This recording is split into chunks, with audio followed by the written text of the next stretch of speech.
The Edmonton Oilers beating the Florida Panthers doesn't make up for the last two Stanley Cup finals, but it could be the start of something encouraging.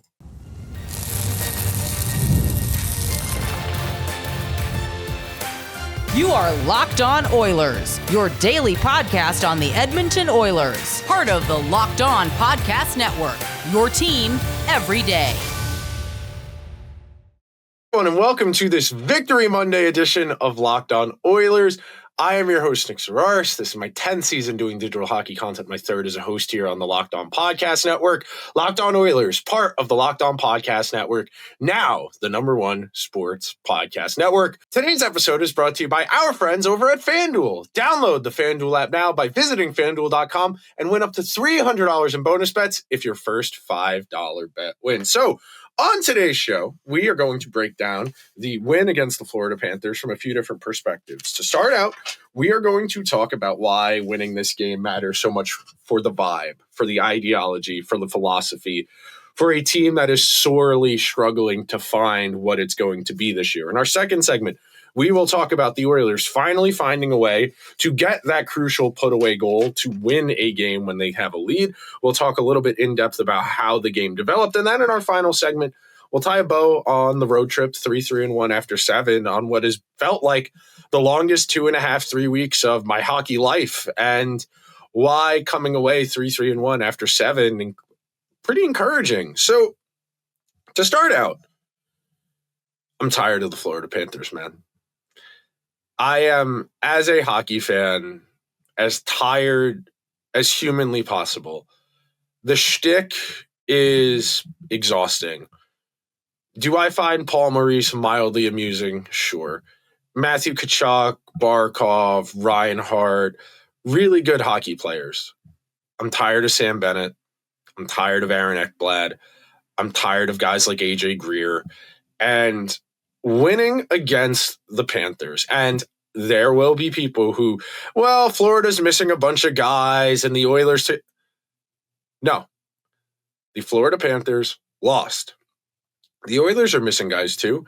Everyone is missing guys. You don't get to use injuries as an excuse for or against. Now, winning the way they did to culminate a road trip that has been at times like pulling teeth is solid and encouraging. And earlier last week, I had said the Oilers are not a good hockey team. They were dead last in the Pacific Division. They were struggling to score. They were struggling to get saves. They were struggling to play defense and blowing games and finding ways to lose. And all of that is still true. The Oilers are still sitting here with a pretty ugly record at face value. And yeah, they're tied and they're out based on tiebreakers with Utah for that last playoff spot. But after 24 games, the Oilers have just 25 standings points. That 521 points percentage is going to get them somewhere in the 80s for points for the season. And we'll talk more about that in our final segment, so I don't want to jump too far ahead of myself. But sometimes in the National Hockey League, you just have to win the game. It doesn't matter how, it doesn't matter how pretty, it doesn't matter who contributes. When you are in the throngs of an existential crisis the way the Oilers are, where we don't know what we are, we don't know how we want to play, we don't know who's going to play with who, we don't really have an identity, we don't really have a direction, all of that is true.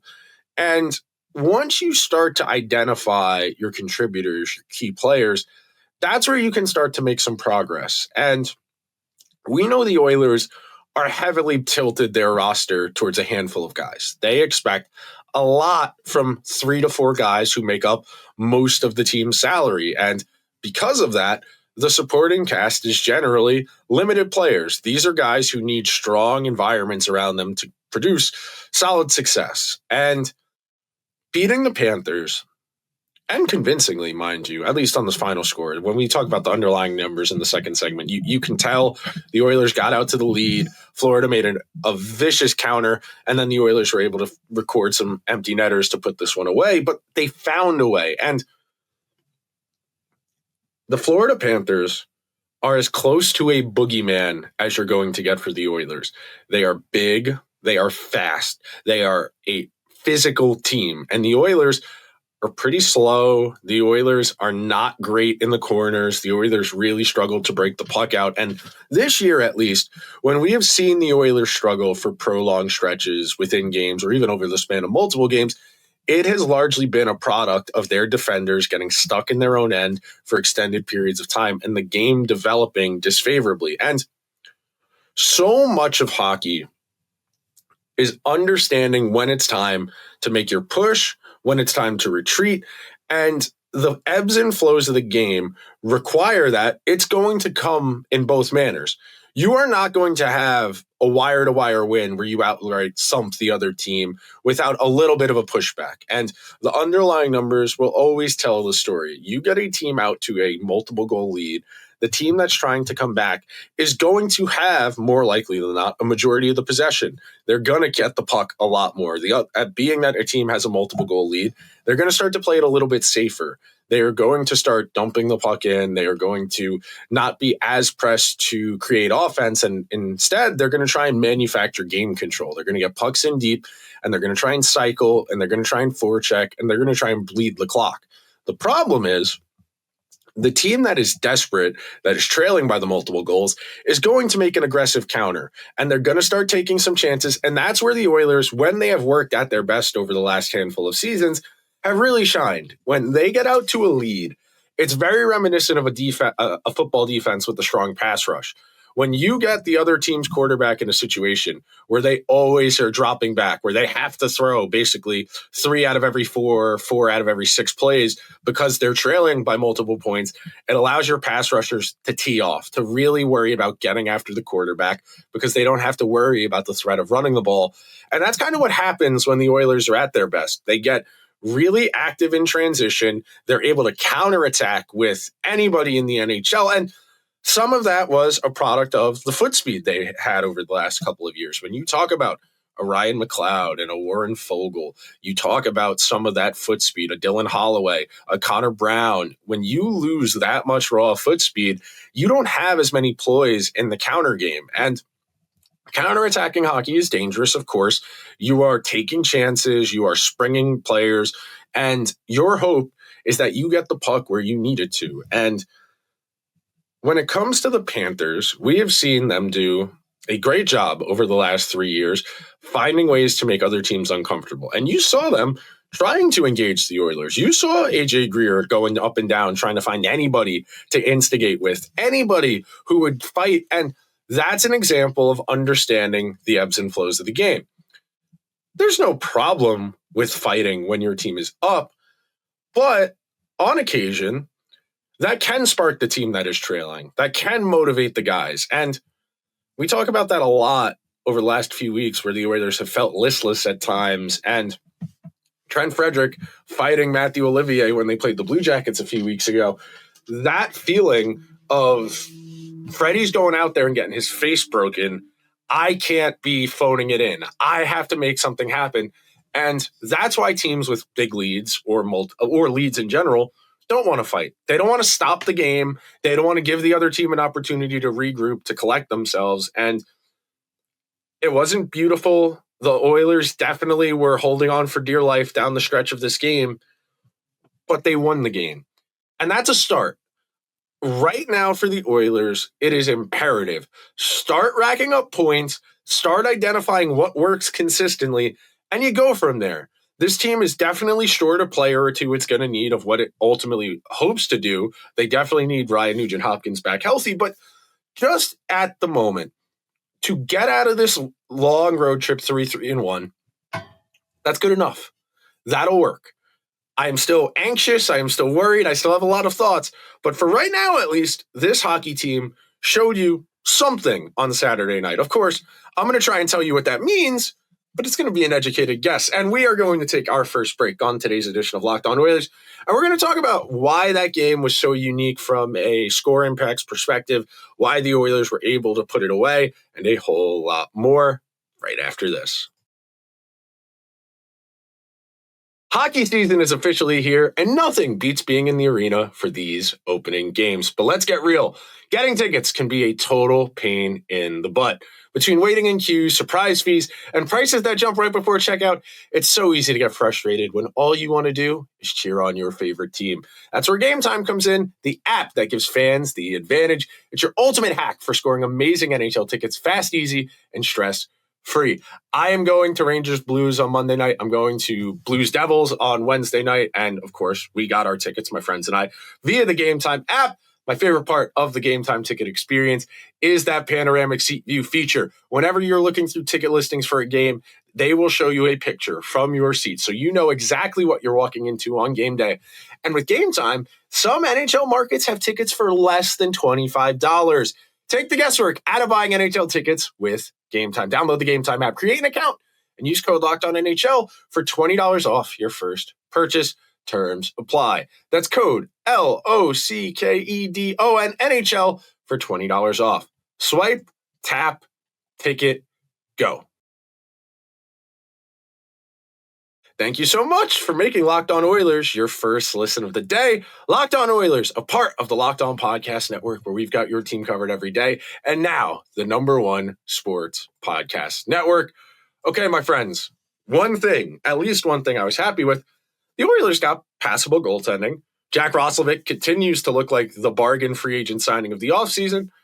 And it's always cool when a guy gets to make their NHL debut, and good for Clattenburg getting the call up, even though he didn't play a whole lot, didn't have a huge impact, but he went out there and he got a taste of the National. And no matter what, as a simp, as a sucker, as an empath, I am always going to be romanticized by that view of guys who have spent their entire lives working to get somewhere, finally getting that first taste, getting to take that rookie lap out there by themselves, getting to go and chase their dream. I mean, that's the most beautiful thing in the world. There are so many people out there in the world who never get a chance to live the dream, to chase it down, and to materially get to realize that dream. And we'll see if Clattenburg ultimately becomes something, but he got to play. That matters, and that's a cool moment. So, talking about this game, I think it's really interesting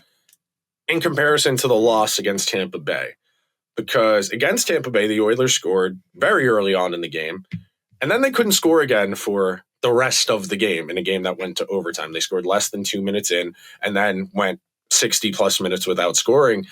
And against Florida, they were able to stack their goals, to put them one after the other after the other. And we've been talking about that here on Locked On Oilers for weeks now, that the Oilers struggle to find that put-away goal because they don't have a real identity yet. They don't have a style conducive to what they want to do, and they don't really know who's going to play with who in the long run. I think there's a mental plan. I really do think that we'll ultimately end up seeing Nuge, McDavid, Hyman. We'll see Draisaitl, Roslovic, Podkolzin. And then the bottom six is going to get sorted out, whether that's Henrique, Savoy, Janmark, whatever players are rattling in the back of your mind as far as that bottom six goes. That's a work in progress. I dare say they probably need to go out and add another forward capable of playing on their third line. But finding an extra goal and building confidence, and that's the key here. When you are a team like Edmonton that has really lacked the capacity to pull away in games, to just outright win games, sometimes you gotta learn how to walk again. And sometimes you just need something to go well. And unfortunately for Edmonton, more often than not this year, the Oilers have found ways to lose games. They have found ways to make mistakes at crucial times. And for one night at least, the Oilers were able to win a game where they did not play incredibly well. And that is a start. The defining traits in this era, and I think this is true regardless of sport, but the better a player is, the less they need going right for them to be successful. That's why we identify individual talents like McDavid, like McKinnon, like Austin Matthews, like Sidney Crosby, players who are so individually talented, you can put anyone on their lines. So individually talented, if you want to tell them to focus a little bit more on defense, it's not going to come at a massive detriment to their offense. These are guys who are capable of superseding their environment. We always talk about, can you elevate who's around you? Can you overcome the circumstances around you? And the better a player is, the less they need going their way. And the example I like to give in this case is a team getting outshot, a team getting outchanced, out expected goals, out danger chances. All of those are descriptive stats. Those all tell you what has already happened. They are not predictive. They don't tell you what is going to happen next. It's not like humidity where we can get an understanding of if it's going to rain or not based on certain environmental conditions. When it comes to hockey, we have a general understanding that the more possession you have, the more dangerous possession you have, the more likely you are to ultimately score. Now, of course, the common retort, and I make the joke too as somebody who trusts it, expected goals are expected by who? That, of course, is a snide way of asking, what does that mean? Why does that matter? And a player who consistently has the puck more than the other team is increasing their probability of scoring. A player who is getting the puck to dangerous areas of the ice is more likely to score. And then in the long run, if you do that consistently, offense is going to come. And we have pretty strong indicators. Teams, or usually 13 to 15 of the 16 playoff teams, are the top 13 to 15 teams in terms of expected goals, scoring chances, high danger chances, because those are long-range conditions conducive with success. The Oilers in this game were outshot, out high danger chance, out expected goal, but you have to use the context. The Oilers got out to a lead. They're leading 3-1. They're winning 3-1 at 5-on-5 after the first period. And you know the counter is coming. You know Florida, in spite of all their injuries, is going to make a concerted push, and they are going to make this a game, even in spite of the fact the pieces they're missing. So, in the first period, Edmonton outchances Florida 22-21, outshoots them 12-5, 6-4 on high dangers, 1.86 to 1.17 expected goals, and then 3-1 on goals, all at 5-on-5. Second period, Florida outchances them 25-17, outshoots them 16-9, 7-3 on high danger chances, 1.72 expected goals to 0.63 expected goals, and then 1-1 in actual goals. So you see it. Edmonton with the multiple goal lead has to withstand the push. They can give up a goal. You have a goal or two to play with a multiple goal lead. Your key is to withstand that push long enough that you can make your next counteroffensive, long enough that you are not going to lose the game. And we know how fickle momentum and energy are within a game, and we know momentum doesn't really show up in counting stats. It does not statistically bear out. Momentum, from a math perspective, doesn't exist. But of course, as sports fans, the more you watch, you understand what momentum feels like. And Florida makes another concerted push in the third. Out chances 18-7, outshot 7-5, even on high danger 4-4, 1.13 to 1 on expected goals, so pretty even, and then 0-0, no 5-on-5 goals in that third period. So Edmonton withstands the counter and the subsequent counter. Yes, a lot of special teams in this game, a lot of power play, all of that, yes, part of the game. But the majority of this game is played at 5-on-5. And you get out to a lead, you have a bit more leeway, you have a bit more flexibility. And the Oilers were able to overcome the fact that they were outchanced, outshot, out high dangered, out expected goal. And that shows you the capacity to outplay their environment. Now, it's hard, it's challenging. I wouldn't recommend doing this, but good teams can do this from time to time. And that's really the difference between the game they played against Tampa and the one they did against Florida. We are going to take our second and final break on today's edition of Locked On Oilers. When we come back, I'm going to tell you why, even though 3-3-1 after a 7-game road trip doesn't feel great, it could be a lot worse. The NBA is back, and there is no better place to get in on the action than FanDuel, the official sports betting partner of the NBA. Even if you missed the start of the game, or if you want to ride the hot hand, FanDuel has live bets on everything from who will score next to huge fourth quarter comebacks. Plus, you can even combine your live bets into a same game parlay for a shot at a bigger payout. It keeps every game exciting, especially when your team's making that late push. The Thunder, still your betting favorite at plus 170. The Nuggets, 7-1. The Cavs, 9.5 to 1. The Rockets, 11 to 1. My Knicks tumbling down the list a little bit at 13 to 1. The Lakers and LeBron rounding out the top odds for the NBA title at 14 to 1. And right now, FanDuel is giving new customers $300 in bonus bets when your first $5 bet wins. Head on over to FanDuel.com and play your game with FanDuel, the official sports betting partner of the NBA.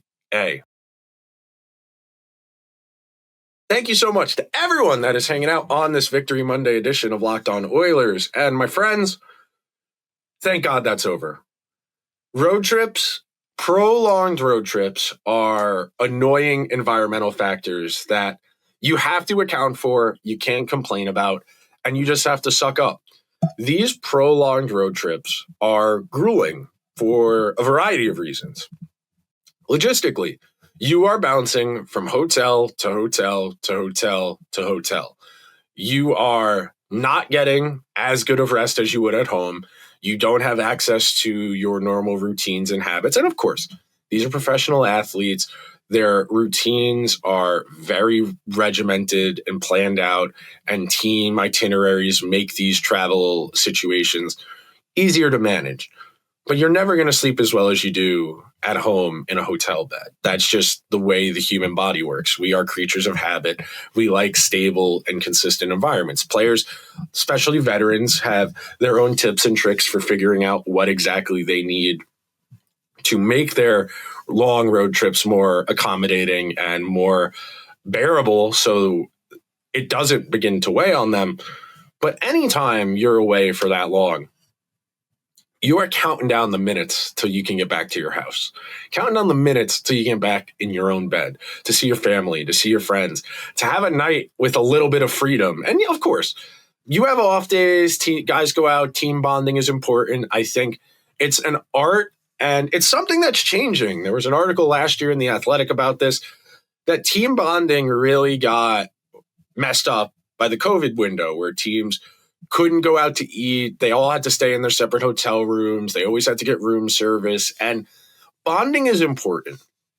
Connectivity is so essential. And veterans who have been around the block understand the value in incorporating those younger guys into the team activities. Even if they're not going to be around long term, you want those guys to have a good experience. You want to show them what it's like to be a pro, and you pay it forward to some degree. You always hear the stories, veteran players buying stuff for younger players, whether it's stuff for their living accommodations, a nice suit, all of those little gestures, they go a long way in establishing credibility and a culture and a camaraderie, because as these guys will tell you, they see their teammates more than their families for good chunks of the season. When you are talking about a prolonged road trip, when you're talking about even a homestand, you're at practice, you come home, you go to the game, you got to be there by probably like 3:30, 4 o'clock for a 7:30 puck drop.